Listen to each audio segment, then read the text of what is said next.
Hello, my name is Algimantas. I live in Lithuania. It's a small country in Eastern Europe at the Baltic Sea. I usually present spiritual teachings, which I desire to relate to everyday life circumstances, our daily environment. As I represent Creator to this planet, and I receive revelations directly from Creator himself, so quite often I post them on my website. And this time I do desire to touch upon one assertion from the fifth epochal revelation, which is called the Urantia book. It's an enormous text, over 2,000 pages. And while studying this enormous revelation, which I have translated from English into Lithuanian in the course of 10 years, working without any days off, without any vacation for 10 years, some 8, 10, 14, and sometimes even 18 hours a day. So this was an enormous challenge to my both mind and spirit. And I completed the work, and now this book is already in Lithuanian. It's been already, as the second edition has been printed. And I do desire to study this Revelation text, even though I have translated it. But there is such a powerful attraction to this material. It's a spiritual book. All information in the form of separate documents. And there are 196 documents in the text. So all these documents have their authors, and these authors are spiritual beings, and they are real personalities, real beings, even though they are invisible to our material eyesight. And this book deals with the structure of creation, and even with the origin of creation, how it is segmented into smaller units, how they are controlled, and who controls them, and what beings inhabit all these different segments of creation. So part of the book is devoted to our planet, its history, and the evolution of mortals on this planet, and which way mortals are developing on our planet. And the last fourth part, or part 4 of the Revelation, reveals Jesus' life as he lived it 2,000 years ago during his bestowal mission on our planet. So I started just reading this Revelation enormous text just from the very beginning again. And now I completed studying the character traits of the third person of the Paradise Trinity, who is called the Infinite Spirit, and who we are calling as the Infinite Mother. And it's been revealed in this Revelation text that the Infinite Spirit, or as I call it the Infinite Mother, has an enormous amount of mercy, and it is just given as the deep assertion that mercy prevails over justice. It controls justice. It dominates justice, so that justice is subordinate to mercy. And I recalled another assertion which I have read many years ago in the same text, and which says that what mercy cannot do, justice does. So in this case, mercy is subordinate to justice. So that ultimately justice is the controlling power over mercy. So all of a sudden I start just pondering on this, at first sight, contradiction. These two assertions contradict each other. How could it be? Because this revelation is so united that if you read one assertion in one place of the text and in another place, maybe 1,000 pages later, you might come across a very similar assertion, and there would be no contradiction. It will be exactly corresponding the first assertion. So contradicting things you will not encounter in this enormous text of the fifth epochal revelation. And all of a sudden, this contradicting, at least I thought, contradicting two assertions. And I started just thinking what it might mean that what justice cannot do, so mercy does, as it controls justice. And I arrived at my understanding that mercy should prevail over justice in this respect, that if you, for instance, in your daily environment, do something wrong, suppose while driving a car, you might violate traffic regulations and you might be stopped by a policeman for this, and he might even give you a ticket. But if the policeman is the person who is spiritually minded, and if he just asks you, so how come you violated the traffic regulations? And if you explain to him what was your inner state of consciousness and what has been wrong within you, maybe you have had an enormous tragic experience at home or at work, and this might influence your subconsciousness and consciousness. This might have, and of course, it has an impact on the quality of your driving and on your insight.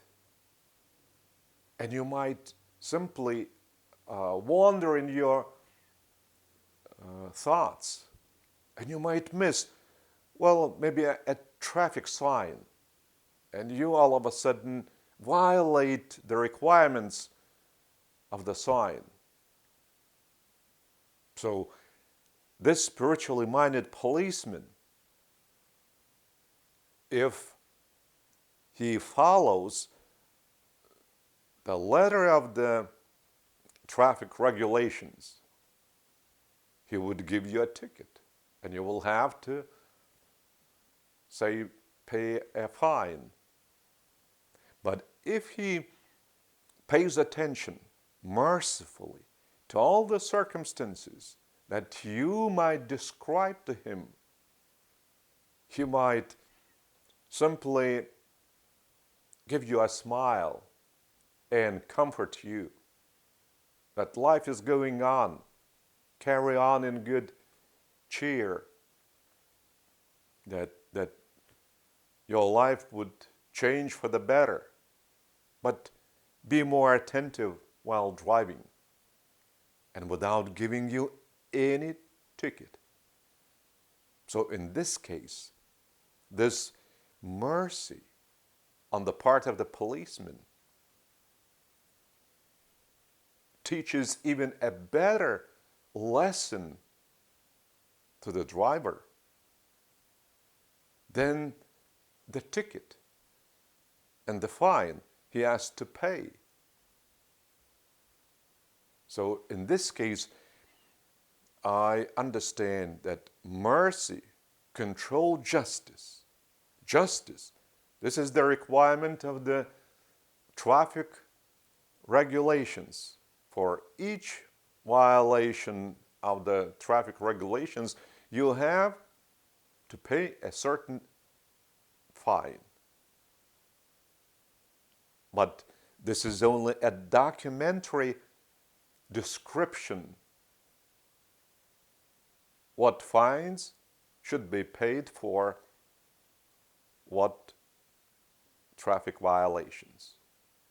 But once there is a human mind and spiritually minded,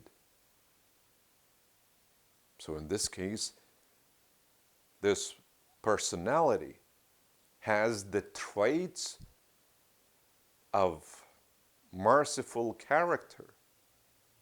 If he is open to Creator himself, if he has discovered Creator within, so his approach first to his duties, to his work, are of a different character, of a different level, or if I might put it this way, of a different quality. Because he looks even at his work in a much broader context. He's full of love, which is being received directly from Creator within. So love in action is called mercy. And mercy in action dominates justice. So that's why this very same episode might turn just the way I've just described. That you will not receive any ticket for the traffic violations, traffic regulations violation. And if I come back to the assertion that in another place of the Revelation text, it has been pointed out that what mercy cannot do, justice does. So how should I understand this assertion? That ultimately it is justice that controls mercy, not vice versa, as I've just described in the previous case. So this contradiction actually is not contradiction in reality. When we have different activity, we make mistakes because we are not perfect. We are being perfected. And after resurrection, we shall remain the same personalities, only our identity shall be developed. But all the same, we shall not be free from doing mistakes, from making mistakes.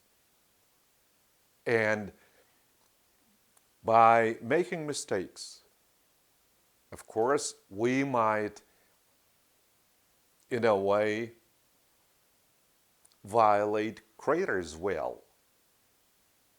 And it depends upon the level of the violation of Creator's will that we either perform a mistake, and a mistake is when we do something wrong without knowing how to do the same action in the right way.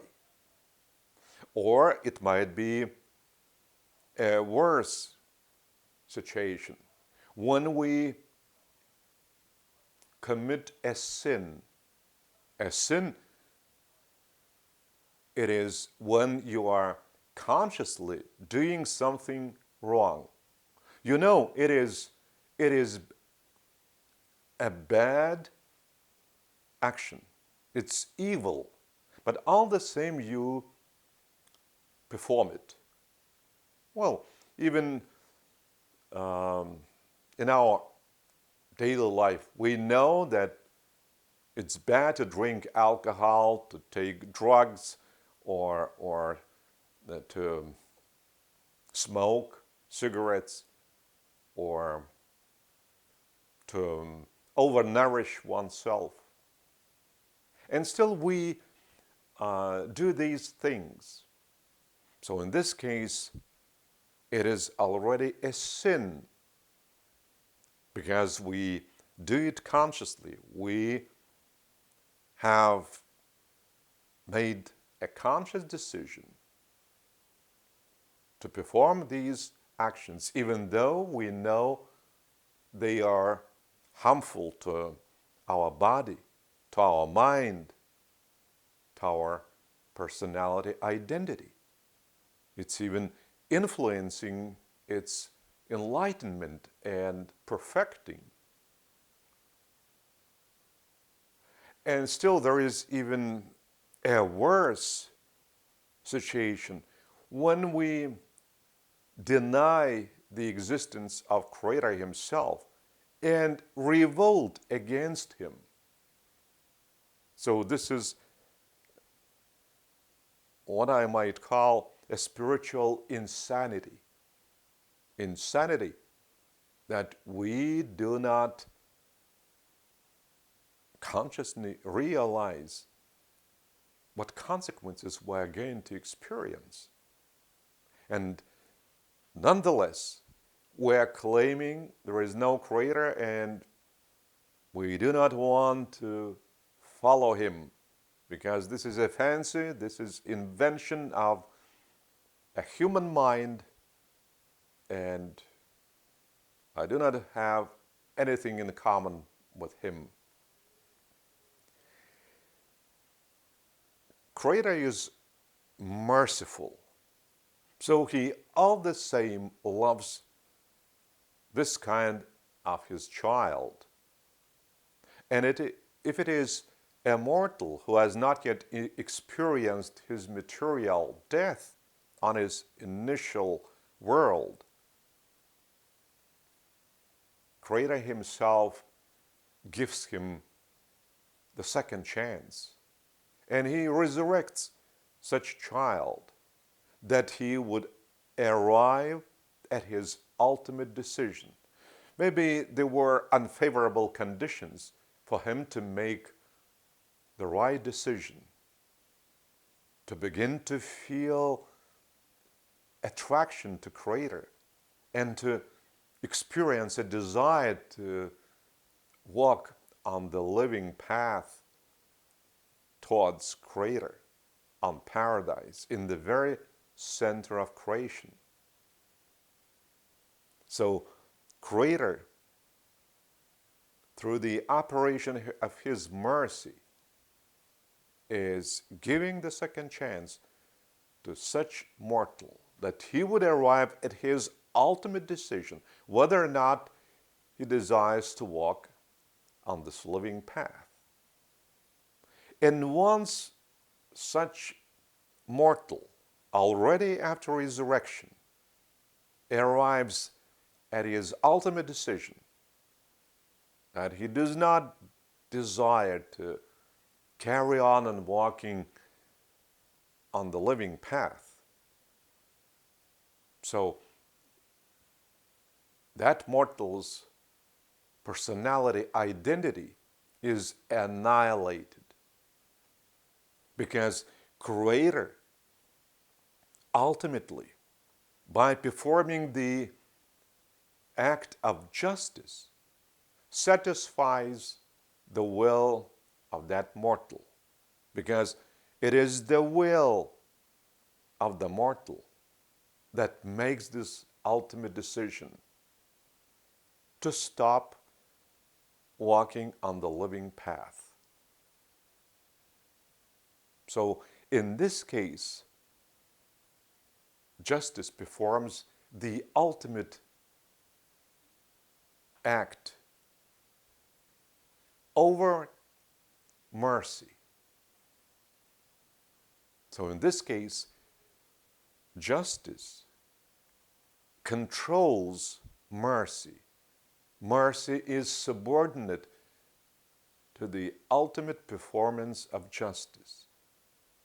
So if Creator has mercifully given another chance to this sort of a mortal, and even after resurrection, this mortal does not want to walk on the living path, Creator's justice performs this ultimate act so that even mercy cannot change mortal's will, that he would feel and experience desire to continue walking on the living path. So when you look upon these two assertions, and when you expand the context, you will understand that in one situation, mercy is a dominant power over justice, while in some other situations, justice is prevailing over mercy.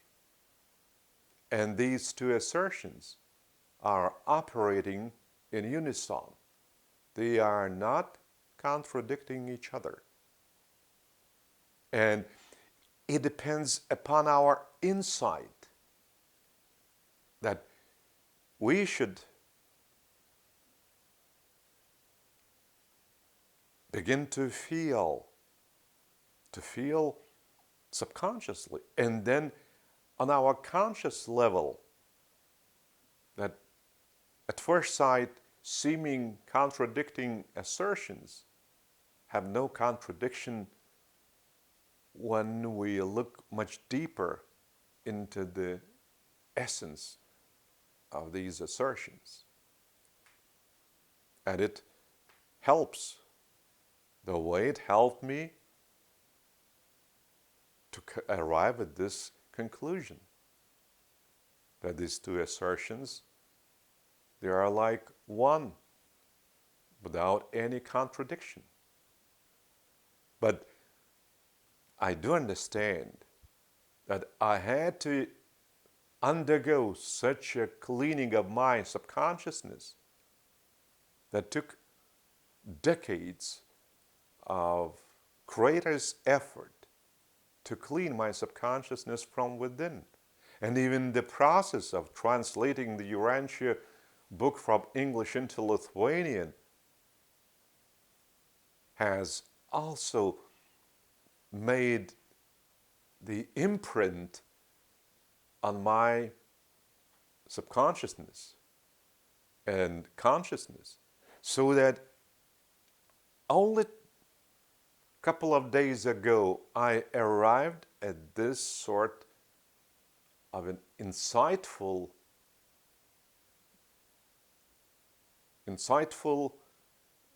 conclusion that these two assertions have no contradiction and that they are correct, even though at first sight they might seem contradicting each other.